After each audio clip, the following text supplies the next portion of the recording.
Praise God, hiniling ko po na ni Pastor Dom sa mga panalangin. Panginoon, nagpapasalamat po kami o Diyos na iningatan niyo po ang aming buhay sa isang mundo. Sa araw-araw na iyong ginawa, hindi niyo po kami pinabayaan. Salamat, Panginoon, sa kalakasan ng katawan upang magamit po namin ito na ikaw ay aming sambahin. Ikaw ay aming pupurihin. Ikaw ay aming mamahalan at paglilingkuran samantalang kami nabubuhay. I will praise Him. I will love Him as long as we live. Yan po, Panginoon, ang aming pangako na samantalang kami nabubuhay. Ikaw po ay aming paglilingkuran.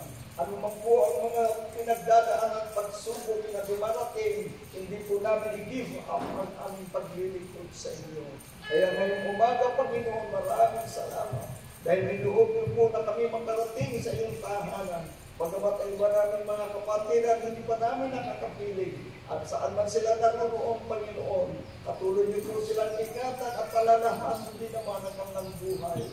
Sa amin dito ngayon, Panginoon, nasusulat na kung saan nakakatipon ang 2-3. Kapiling niyo po namin, Panginoon, kaya walang dahilan na hindi po namin kayo, Panginoon, sasabahin. Sapagkat yan po ang iyong pangako at narito ako'y sasa inyo hanggang sa kaduluduluhan ng sanglibutan. Kaya pagpalain at ikaw po, Panginoon, ang maguna sa aming pong pananampahan hanggang sa pagtatapos. Maging ang ibang mga gawain sa buong sanglibutan.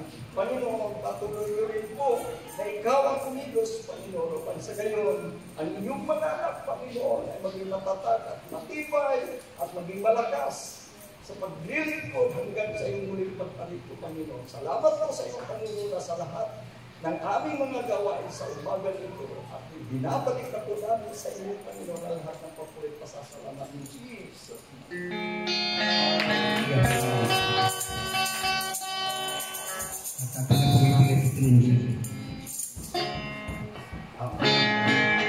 Anak sa Diyos, pagdayo sa kahong sa ngalan ni Jesus. Anak sa Diyos, pagdayo